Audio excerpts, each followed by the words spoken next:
How to get web receipts on Cash App. Hello everyone, I am Bishaka and welcome to our channel. I will take you through the step-by-step process on how to get web receipts on Cash App. Now, let's get right into the tutorial. Firstly, go ahead and open the Cash App application on your device. Make sure you are signed in, and if not, then go ahead and sign yourself in. Once you are in the home page of Cash App, tap on the activity option on the bottom right of your screen.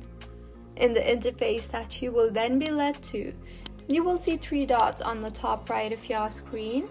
Tap on that and further tap on the web receipt option from the menu that appears.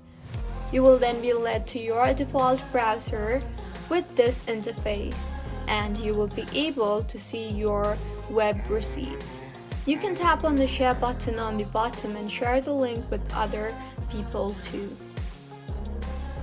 So, this is how you can get web receipts on Cash App. If you find this tutorial helpful, please like the video and do comment if you have any queries.